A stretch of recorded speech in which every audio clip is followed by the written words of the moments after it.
அனைத்து நண்பர்களுக்கும் வணக்கம். உங்கள் ஆஸ்ட்ரோ பழனிசுவாமிகள் பேசுகிறேன். இந்த காணொளியில துலாம் லக்னம் அல்லது துலாம் ராசியாக இருக்கீங்க அப்படின்னாக்க உங்களுடைய வாழ்க்கை துணைவரின் மறுபக்கம் என்ன என்பதை பற்றி தான் இந்த பதிவுல நம்ம டீட்டெயிலா பார்க்க போறோம். இதுல துலாம் லக்னமாக இருந்தீங்கன்னாக்க உங்களுக்கு ஒரு 100% பொருத்தமா இருக்கும். துலாம் ராசியாக இருந்து வேற ஒரு லக்னமாக இருக்கீங்க அப்படின்னாக்க உங்களுக்கு ஒரு 50% அளவுக்கு பொருத்தமாக இருக்கும். இது ஒரு பொது பலன் தான். நம்ம சொல்லக்கூடிய கேரக்டர் பாத்தீங்கன்னா சில எக்ஸெப்ஷன்ஸும் இருக்கும். அந்த எக்ஸெப்ஷனை பத்தி நான் இங்க பேசல. இப்போ துலாம் என்பது காலபுருஷ தத்துவத்தின் 7ஆம் பாவகம், காதல் வீடு அப்படின்னு சொல்லுவாங்க. இந்த வீட்டின் அதிபதி சுக்கிரன். பொதுவாகவே துலாம் ராசியில பிறந்தவங்க, துலாம் லக்னத்துல பிறந்தவங்க பார்ப்பதற்கு நல்ல ஒரு தோற்ற பொழிவு, கம்பீரமாக இருப்பாங்க. எளிதாக மற்றவரை வசீகரிக்கும் ஆற்றல் இவங்க கிட்ட இருக்கும். ஆனா பேசும்போது மட்டும் சில நேரத்துல கோபமா பேசிடுவாங்க, டென்ஷன் இருக்கும் இவங்க கிட்ட. அதே போல இங்க சனி பகவான் இங்க உச்சம் பெறுகிறார். அப்போ நீதி, நியாயம், தர்மத்துக்கு கட்டுப்பட்டவர்களாக இருப்பாங்க. அதாவது எதையுமே சீர்தூக்கி பார்க்கக்கூடியவர்கள், எடை போட்டுருவாங்க. ஒருத்தர்கிட்ட போன்ல பேசினா கூட ஒரு 4 வார்த்தை அவங்க எப்படிப்பட்டவர் என்பதை சொல்லிடுவாங்க. ஒருத்தரை கிட்ட பழகும் போது அவங்களை எடை போட்டுட்டே பழகுவாங்க. நல்லவரா இருந்தா கண்டினியூ பண்ணுவாங்க, இல்லைன்னா கட் பண்ணி விட்டுருவாங்க.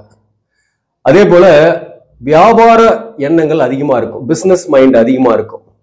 ஒருத்தரால ஆதாயம் இருக்குன்னாக்க கண்டினியூ பண்ணுவாங்க, இல்லைன்னா கட் பண்ணிடுவாங்க முக்கியமா. அதே போல எதையும் சீர்தூக்கி பார்க்கக்கூடியவர்கள், சரி தப்பு அப்படின்ட்டு சீர்தூக்கி பார்க்கக்கூடியவர்கள். மேலும் மற்றவர்களுக்கு உதவக்கூடிய எண்ணமும் இவங்க கிட்ட நிறையவே இருக்கும். உதவி செய்யக்கூடிய மனப்பான்மையும் இருக்கும். சில நேரங்கள் அதனால கூட சில தொந்தரவுகள், பிரச்சனைகளுக்கு உள்ளாகக்கூடிய சூழ்நிலையும் ஏற்படும். இந்த துலாம் லக்னமாக இருக்கீங்கன்னாக்க காதல் ஏற்பட்டு கல்யாணம் ஆகிறதுக்கான வாய்ப்புகளும் உண்டு. ஆனா அது ஃபெயிலியர் ஆயிடுது, 90% சொல்றேன். அதனால துலாம் லக்னமாக இருக்கீங்க அப்படின்னாக்க காதல் கல்யாணத்துல போய் விழாம இருக்கிறது நல்லது. அடுத்தது இவங்களுக்கு வரக்கூடிய வாழ்க்கை துணைவரை பொறுத்தவரையிலும் 7ஆம் பாவகம் என்பது மேஷம். மேஷத்தின் அதிபதி செவ்வாய். இப்போ பொதுவாகவே பார்த்தீங்கன்னாக்க செவ்வாயினாலே கோபம், டென்ஷன், அவசரம், ஒரு பதற்றம், வேகம் இதெல்லாமும் இருக்கும். அப்போ இவங்களுக்கு வரக்கூடிய வாழ்க்கை துணைவர் இவங்களை டாமினேட் பண்ணுவாங்க. ஒரு டாமினேஷனான கணவனோ அல்லது மனைவியோ தான் வருவாங்க. அந்த டாமினேஷனுக்கு உட்படக்கூடிய சூழ்நிலை ஏற்படும். இப்ப இந்த துலாம் லக்னமாக இருக்கீங்க, 7ஆம் அதிபதியாக வரக்கூடிய செவ்வாய் உங்க ஜாதகத்துல 10ஆம் இடத்துல இருக்குன்னு வச்சுங்களேன், நீசம். ஏதோ ஒரு வகையில நீச பங்கம் ஆகுதுன்னு கூட எடுத்துக்கிட்டாக அவர்களுக்கு இருதாரம் ஏற்படும். திருமண வாழ்க்கை முதல் தாரம் கழிந்து 2ஆம் தாரம் ஏற்படக்கூடிய வாய்ப்பு மிக அதிகம். அதாவது வரக்கூடிய வாழ்க்கை துணைவர் கோபம், டென்ஷன் இருக்கும். அதே போல பாத்தீங்கன்னாக்க இவங்களை டாமினேட் பண்ணக்கூடியவராக இருப்பாங்க. குறிப்பா துலாம் லக்னம், துலாம் ராசியில பிறந்தவங்க ஆஃப்டர் த மேரேஜுக்கு அப்புறம் பாத்தீங்கன்னாக்க தொழில் மாற்றமோ அல்லது இடமாற்றமோ கண்டிப்பாக ஏற்படும். வீடு, தொழில் இவை ஏதாவது ஒரு மாற்றம் ஏற்படும். வாழ்க்கை துணைவரால் ஆதாயங்கள் உண்டு. இவருக்கு வரக்கூடிய வாழ்க்கை துணைவர் நேசிக்கக்கூடியவராக இருப்பாரு. அதாவது சண்டை போட்டுக்கிட்டே சமாதானமாகவும் இருப்பாங்க. திருமண வாழ்க்கையில பெருசா மிஸ் அண்டர்ஸ்டாண்டிங் இருந்தா கூட பிரிந்து போகணும்னு நினைக்க மாட்டாங்க. ஆனா நான் சொல்றதுதான் கேட்கணும் அப்படின்ற அந்த கட்டுப்பாடுகளை விதிப்பாங்க இவருக்கு வரக்கூடிய வாழ்க்கை துணைவர். குறிப்பா இவர் மற்றவங்களுக்கு உதவி செய்யறது, மற்றவர்களுக்கு ஹெல்ப் பண்றது, குறிப்பா இவருடைய உறவு வகைகளுக்கு ஹெல்ப் பண்றாரு அப்படின்னாக்க இவருக்கு வரக்கூடிய வாழ்க்கை துணைவருக்கு அது பிடிக்காது. அதனாலேயே சில பிரச்சனைகள், கான்ட்ரவர்சிகள்லாம் இருந்துகிட்டே இருக்கும். இந்த துலாம் ராசி, துலாம் லக்னத்திற்கு வரக்கூடிய வாழ்க்கை துணைவர் வெளிப்படைத்தன்மையாக பேசக்கூடியவராக இருப்பார். இதுலயும் மனசுல பூட்டி வச்சுக்க மாட்டாங்க, ஓப்பனா பேசிடுவாங்க. அது தப்போ ரைட்டோ ஓப்பனா பேசிடுவாங்க. ஆனா கொஞ்சம் கோபம் அதிகமா இருக்கும், பேச்சுல ஒரு கடுமை கூட இருக்கும். ஆனா மனசுல ஒரு நல்ல மனசு இருக்கும். அதாவது தன்னுடைய வாழ்க்கை துணைவரை எங்கேயும் விட்டு கொடுக்கவும் மாட்டாங்க. வெளியில போய் விட்டு கொடுக்கணும் அப்படின்ற எண்ணங்கள்லாம் இவங்களுக்கு இருக்காது.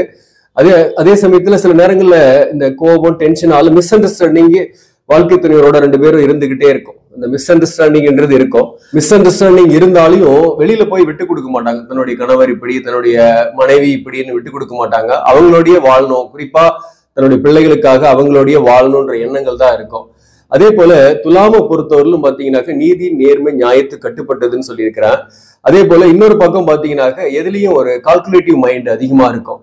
அப்போ வாழ்க்கை துணைவர்கிட்டையும் ஒரு எதிர்பார்ப்புகள் இருக்கும். அந்த எதிர்பார்ப்புகள் நீ இதை செஞ்சாங்கன்னா அதை செய்யற, நீ இந்த செலவுகளை பார்த்துக்கோ, நான் இந்த செலவு பார்த்துக்கிறேன் அப்படின்னு ஒரு குடும்பத்துல கூட பிரிச்சுக்குவாங்க. அந்த மாதிரியும் இருக்கும். அதே போல பாத்தீங்கன்னாக்க இந்த துலாம் லக்னம் அல்லது ராசியில பிறந்தவங்களுக்கு பொருளாதார ரீதியாக பெரிய அளவுக்கு கஷ்டங்கள்லாம் வர்றதில்ல. ஆனா திருமண வாழ்க்கையில மட்டும் ஒரு குறைபாடுன்றது இருந்துகிட்டே இருக்கிற மாதிரி இருக்கும். அந்த குறைபாடுன்றது இவங்களுடைய எண்ணங்களுக்கு ஏற்ப அவங்க இல்லையே அப்படின்ற ஒரு எண்ணம் இருந்துகிட்டே இருக்கும். மேலும் வந்து பாத்தீங்கன்னாக்க துலாம பொறுத்தவரையிலும் பாத்தீங்கன்னாக்க பிசினஸ்ல அல்லது வேலை பார்க்கக்கூடிய இடத்துல நிறைய டைம் ஸ்பெண்ட் பண்ணக்கூடியவராக இருப்பாங்க. அதே போல ஒண்ணு தொழில் ரீதியாக வெளிநாட்டிலேயோ வெளியூர்லயோ பிரிந்து போய் அங்க வாழக்கூடிய சூழ்நிலை எல்லாம் கூட சில பேருக்குலாம் ஏற்படும். அப்ப வாழ்க்கை துணைவர் ஒரு பக்கமும் இவர் ஒரு பக்கமும் தொழில் காரணமாக கூட பிரிந்து இருக்கக்கூடிய சூழ்நிலையும் சில பேருக்குலாம் ஏற்படுது. மேலும் துலாம் லக்னம் துலாம் ராசியில பிறந்தவங்களை பொறுத்தவரையிலும் எமோஷனலாலாம் வந்து அஃபெக்ஷன் காட்ட மாட்டாங்க. As a wife as a husband அப்படின்ற மாதிரிதான் இருப்பாங்க. ஆனா இவங்களுக்கு வரக்கூடிய வாழ்க்கை துணைவரை பொறுத்தவரையிலும் ஒரு எமோஷனல் டைப்பா இருப்பாங்க. ரொம்ப பொசசிவா இருப்பாங்க. பொசசிவா நேசிக்கக்கூடியவராக இருப்பாங்க. அதே போல இவருக்கு வரக்கூடிய வாழ்க்கை துணைவரை பொறுத்தவரையிலும் தன்னுடைய கண்ட்ரோல்ல தான் இருக்கணும் அப்படின்னு நினைக்கக்கூடியவராக இருப்பாரு. தன்னுடைய மனைவி அல்லது கணவன் தன்னுடைய கண்ட்ரோல்ல தான் இருக்கணும், நம்ம சொல்றதுதான் கேட்கணும், இந்த ஃபேமிலியில இதை தான் நம்ம செய்யணும்னு நினைக்கிறோம், அதை தான் செய்யணும் அப்படின்ற ஒரு எண்ணங்கள்லாம் இருக்கும். அதனாலதான் சில பிரச்சனைகள் கணவன் மனைவிக்குள்ள ஏற்பட்டு கொண்டே இருக்கும். இவங்களுக்கு வரக்கூடிய வாழ்க்கை துணைவர் ஆன்மீகத்தில் அதிக ஈடுபாடு கொண்டவராகவும் இருப்பாரு. அதே போல ஒரு சில நேரங்கள்ல பற்றற்ற தன்மை கூட சில பேருக்குலாம் ஏற்படும். சில பேர்ல ஆன்மீகத்துல ரொம்ப ஈடுபாடு காட்டி ரொம்ப ஒரு பற்றற்ற தன்மை, எதுலயும் ஒரு ஆர்வமின்மை அப்படியும் இருக்கிறாங்க. சில பேருக்கு இந்த துலாம் ராசி துலாம் லக்னத்தில் வரக்கூடிய வாழ்க்கை துணைவர் இப்படியும் இருக்கிறாங்க. யாருடைய ஜாதகத்துல நான் சொன்ன மாதிரி வந்து லக்னத்துக்கு 7ஆம் அதிபதி வக்ரம் பெற்று இருக்கிறாரு, செவ்வாய் வக்ரமா இருக்கிறாரு, ஏதோ ஒரு கட்டத்துல வக்ரமா இருக்கிறாரு, அல்லது வந்து நீசபங்கம் அல்லது பரிவர்த்தனை பெற்றிருக்காரு அப்படின்னாக்க 7ஆம் அதிபதி 11ஆம் அதிபதியும் பரிவர்த்தனை பெற்றிருக்கு அப்படின்னாக்க அவர்களுக்கு தான் வந்து பிரிந்து போய் நிரந்தரமாக 2வது திருமணமோ அல்லது திருமணத்துக்கு மீறிய உறவுகளோ ஏற்படக்கூடியது. மற்றவர்களுக்கு வந்து சண்டை போட்டுக்கிட்டே கூட இருப்பாங்க, சண்டை போட்டுக்கிட்டே சமாதானமாகவும் ஒரு பக்கம் வாழ்ந்துகிட்டே இருப்பாங்க. ஒரு பிடிப்பு இல்லாம போய்கிட்டு இருக்கிற மாதிரிதான் சில நேரங்கள் இவங்களுக்கு ஏற்படும். இவங்க எப்பயுமே தன்னுடைய ரொம்ப சாதாரணமா பிறந்திருந்தா கூட பாத்தீங்கன்னா ஒரு பெரிய அச்சீவ்மெண்ட் பண்ணி ஒரு பெரிய லெவல்ல வரணும் அப்படின்னு நினைக்கக்கூடியவர்கள் அதை நோக்கியே ஓடுவாங்க. பொருளாதாரம், வீடு, வாகனம் இவற்றை சம்பாதிக்கிறதுக்காக இவங்களுடைய எண்ணங்கள் ஃபுல்லா வந்து அதுல செலுத்தி அதிலேயே செயல்படக்கூடியவர்களாக இருப்பாங்க துலாம் ராசி துலாம் லக்னத்தை பொறுத்தவரையிலும். அதே போல மற்றவங்களுக்கு உதவுவாங்க, எல்லாருக்குமே குறிப்பா வாழ்க்கை துணையுடைய குடும்பத்தார் கூட உதவுவாங்க. உதவி செய்த பின்பு பிறகு மன வருத்தத்தை அடைவாங்க. அதனால சில பாதிப்புகளும் இவங்களுக்கு ஏற்படும். மற்றபடி இவருக்கு வரக்கூடிய வாழ்க்கை துணைவர்னு எடுத்துக்கிட்டா அந்த டென்ஷன், கோபம், அவசரப்பட்டு ஏதாவது ஒன்று சொல்லிடுறது குடும்பத்துல, அதனால உறவுகளுக்குள் சில பகை பிரச்சனைகள் ஏற்படுறது, அது ஒண்ணுதான் நெகட்டிவான விஷயம். ஆனா நேசிக்கிறதுல பாத்தீங்கன்னா ரொம்ப அதிகமா நேசிக்கக்கூடியவராகவே இவங்களுக்கு வரக்கூடிய வாழ்க்கை துணைவர் இருப்பாரு. அந்த அளவுக்கு சொல்ல போனாக துலாம் ராசி துலாம் லக்னத்தில் இருப்பவர்கள் கூட அந்த அளவுக்கு நேசிக்க மாட்டாங்க. அந்த அளவுக்கு ஒரு பொசசிவ் லவ் இருக்கும். சில பேருக்கு எக்ஸெப்ஷன் கேசஸ் தான் சில பேருக்கு நான் சொல்லியிருக்கிறேன். அவங்க வந்து பாத்தீங்கன்னா இதுலயும் ஒரு ஆர்வம் இல்லாம ஒரு மந்தத்தன்மையோடு இருக்கக்கூடியவர்களாகவும் சில பேர் வந்துடுறாங்க. அதுக்கு காரணம் அவங்களுடைய சுய ஜாதகம் தான். அந்த சுய ஜாதகத்துல 7ஆம் பாவாதிபதி கெட்டு இருந்து அங்க கேது இருக்கிறாரு அப்படின்னாக்க அவங்களுக்கு வந்து ஒரு பற்றற்ற ஒரு வாழ்க்கை துணைவர் வந்து எதுலயும் ஒரு ஈடுபாடு காட்டாம இருப்பாங்க. அது வந்து கஷ்டத்தை கொடுக்கக்கூடிய மாதிரியே இருக்கும், ஒரு கவலைகளை ஏற்படுத்துற மாதிரியே இருக்கும். பிரிந்து இருக்கக்கூடிய சூழ்நிலை எல்லாம் அவர்களுக்கு ஏற்படும். மற்றபடி பாத்தீங்கன்னா ஜென்ரலா நம்ம ஒரு பொது பலனா சொல்லணும்னாக்க பெரிய அளவுக்கு பாதிப்பு இல்லை, பிரியறது இல்லை அப்படின்றது தான் உண்மையான விஷயம். ஒரு 10% அளவுக்கு பிரியறாங்க அப்படின்னா அதுக்கு காரணம் அவங்களுடைய சுய ஜாதகத்தில் இருக்கக்கூடிய கலஸ்தர தோஷமாவோ அல்லது தாரதோஷமாவோ இருக்கும். மேலும் இந்த துலாம் லக்னம் அல்லது துலாம் ராசியில பிறந்தவங்க எந்த ராசிக்காரங்களை கல்யாணம் பண்ணிக்கிட்டா நல்லா இருக்கும் அப்படின்னா அதுக்கு முன்னாடி எதை வந்து தவிர்க்கணும்ன்றதை நாம தெரிஞ்சுக்கலாம். அதாவது ராசியாதிபதி லக்னாதிபதியோட பொருத்தம் கண்டிப்பா வேணும். நீங்க துலாம் லக்னமாக இருக்கீங்கன்னாக்க நீங்க வந்து பாத்தீங்கன்னாக்க குறிப்பா தனுசு லக்னம் மீன லக்னத்தை தவிர்க்கிறது நல்லது. ஏன்னா லக்னாதிபதி பொருத்தம் இல்லை. ராசியாக இருக்கீங்கன்னா கூட நீங்க மீன ராசி தனுசு ராசி தவிர்க்கிறது நல்லது. அதே போல மேஷத்தை கல்யாணம் பண்ணிக்கலாமா, மேஷ ராசியோ அல்லது மேஷ லக்னத்தையோ நீங்க மேரேஜ் பண்றதுக்கு எடுத்துக்கலாமான்னாக்க சமசப்தம ராசிகள்ல கல்யாணம் பண்ணும் போது அது சில பாதிப்புகளை கொடுக்குது. குறிப்பா துலாம் என்பது ஒரு காற்று ராசி. அப்போ இந்த துலாம் வந்து எந்த ராசிக்காரங்களை ஈர்க்கும் அப்படின்னாக்க நெருப்பு ராசி ஈர்க்கும். அப்போ வந்து மேஷ ராசி, தனுசு ராசி, சிம்ம ராசி இந்த ராசிகளை ஈர்க்கும். இவங்களோட இருக்கும் போது பாத்தீங்கன்னாக்க மனக்கவலைகளும் பிரச்சனைகளும் ஒரு பக்கம் வரும். ஆனா இவங்களோட திருமணம் ஆகுறதோ அல்லது காதலனாவோ காதலியாகவோ இருக்கிறதோ சூழ்நிலை எல்லாம் இவங்களுக்கு ஏற்பட்டுடும். இதுதான் கர்மான்றது. நம்ம வந்து தவிர்க்கணும்னு சொல்றோம், மேஷராசி தவிர்க்கணும்னு நான் சொன்னா கூட, ஆனா விதிப்படி நிறைய பேர் வந்து பாத்தீங்கன்னாக்க அங்க போய் மேரேஜ் பண்ணக்கூடிய சூழ்நிலை வரும். ஒரு நிர்பந்தத்தின் காரணமாக மேஷராசியோ அல்லது மேஷ லக்னத்தில் இருக்கிறவங்க துலாம் லக்னமாக இருக்கீங்கன்னாக்க திருமணம் ஆகும். திருமணமான பின்னாடி கொஞ்சம் மன வருத்தம், கருத்து வேறுபாடோடய ஒரு ஆப்போசிஷன்லயே வாழ்ந்துட்டு இருக்கிற மாதிரி இருக்கும். ஆனாலும் உங்க சுய ஜாதகத்துல தோஷங்கள், குறிப்பா கலஸ்தர தோஷமோ தார தோஷமோ இல்லைனாக்க பெரிய அளவுக்கு பாதிப்பு வராது, பிரியிற அளவுக்கு எல்லாம் போகாது. மற்றபடி பாத்தீங்கன்னாக்க இந்த செவ்வாய் தோஷம்ன்றது வந்து விதிவிலக்குகள் இருக்கும். பெரும்பாலும் விதிவிலக்கு இல்லாத செவ்வாய் தோஷம்ன்றது ஒரு 100 ஜாதகத்துக்கு ஒரு ஜாதகம் வரலாம். அப்படிப்பட்டவர்களுக்கு அதே மாதிரியான ஜாதகத்தை இணைக்கணும். அதே போலதான் ராகுகேது தோஷமும். ராகுகேது தோஷம் எல்லாமே தோஷம் நம்ம எடுத்துக்க தேவையில்லை.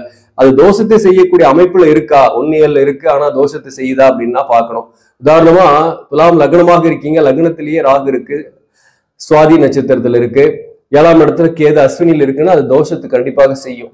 அப்படியே திருப்பி போட்டாலே அதேதான். கேது வந்து இங்க லக்னத்துல இருந்து சுவாதியில இருக்கு, ராகு 7ஆம் இடத்துல அஸ்வினியில் இருக்குன்னாலே அது தோஷத்தை செய்யும். அதற்கு வேற எந்த, அதாவது தன்னுடைய சுய சாரத்திலேயோ அல்லது தங்களுக்குள் நட்சத்திர சாரம் மாறியோ இருக்கு அப்படின்னாக்க அது தோஷத்தை செய்யும். அப்படிப்பட்டவர்களுக்கு அதே மாதிரி ராகுகேது தோஷத்தை உள்ள ஜாதகத்தை இணைக்கலாம். மற்றபடி தோஷம் இல்லை அப்படின்னாக்க, ராகுகேது தோஷத்தை செய்யாத அமைப்புல இருக்குன்னாக்க தேவையில்லை, அதே சுத்த ஜாதகத்தை கூட பார்க்கலாம். அதே போல பாத்தீங்கன்னாக்க பொதுவாகவே 7ஆம் இடம் சுத்தமா இருக்கணும்னு வாங்க. 7ஆம் இடம் சுத்தமா இருந்துச்சுன்னா குடும்ப வாழ்க்கையில பெருசா பாதிப்பு வராது. ஆனா 7ஆம் இடம் சுத்தமா இருக்குன்றதுக்காக 7ஆம் அதிபதி கெட்டு நீசமாய் இருக்கிறாரு அப்படின்னா அவங்களுக்கு மேரேஜ் ஆகுறதே கூட லேட் ஆயிட்டு இருக்கும். மேரேஜ் ஆன பின்னாடியும் கணவன் மனைவிக்குள் பிரிவுகள் ஏற்பட்டு 2ஆம் தாரம் வகையில கூட போய் முடியும். ஸோ அதெல்லாம் ஜாதக பொருத்தத்தையும் முக்கியமா பார்த்துதான் நம்ம மேரேஜ் பண்ணணும். ஜென்ரலா பார்க்கும்போது சமசப்தம ராசியை தவிர்க்கிறது நல்லது. மற்றபடி பாத்தீங்கன்னா தனுசு ராசி, அதே போல சிம்ம ராசி எல்லாம் வந்து இவங்களுக்கு ஏதோ ஒரு உறவா வருவாங்க. ஆனா அவங்களாலதான் சில கஷ்டங்களும் இவங்களுக்கு ஏற்படும். அது ஒரு முக்கியமான விஷயம். பொதுவாகவே அது ஈர்க்கக்கூடிய ராசிகள். அதனால வந்து இதை தவிர்க்கலாம் அப்படின்னாலையும் சில நேரங்கள் அது முடியாத மாதிரி சூழ்நிலைகள் அமையும். அது ஒண்ணு. ரெண்டாவது, இந்த துலாம் லக்னம் துலாம் ராசியில பிறந்தவங்க காதல் திருமணத்தை தவிர்க்கிறது நல்லது. காதலிச்சு கல்யாணம் பண்ணிட்டு அதுக்கப்புறம் பிரச்சனையோடு பிரிந்து போறதை விட அரேஞ்ச்டு மேரேஜ்ல ஜாதக பொருத்தம் பார்த்து கல்யாணம் பண்ணிக்கிட்டீங்கன்னா பிரச்சனை கிடையாது. இப்போ இந்த துலாம் லக்னம் துலாம் ராசியில பிறந்தவங்களுடைய திருமண வாழ்க்கை சிறப்பாக இருக்கணும் அப்படின்னாக்க எந்த தெய்வத்தை நம்ம கும்பிடலாம் அப்படின்னாக்க, குறிப்பா இந்த சக்கரத்தாழ்வார் வழிபாடு, லலிதாம்பிகை அம்பாள் வழிபாடு சிறப்பை தரும். சக்கரத்தாழ்வார் வந்து ஸ்ரீரங்கத்துல கூட தனி சன்னதி இருக்கு, அங்க போய் நீங்க கும்பிட்டு வரலாம். அல்லது நீங்க வந்து பாத்தீங்கன்னாக்க திருமோங்கூர் மதுரையில சக்கரத்தாழ்வார் ஆலயம் இருக்கு, அங்கேயே லலிதாம்பிகை ஆலயமும் உள்ளே இருக்கு அந்த சன்னதியில, அங்க போய் நீங்க வந்து தரிசிச்சுட்டு வரலாம். பொதுவாகவே வெள்ளிக்கிழமையில சுக்கிர ஓரையில நீங்க சுக்கிர காயத்ரி மந்திரம் சொல்லி மகாலட்சுமிக்கு மல்லிகைப்பூ மாலை போட்டு வணங்கிட்டு வந்தீங்கன்னாவே குடும்பத்தில் ஐஸ்வர்யங்கள் பெருகும். திருமண வாழ்க்கையில பெரிய அளவுக்கு பிரச்சனைகள் இல்லாம நிம்மதியா இருப்பீங்க.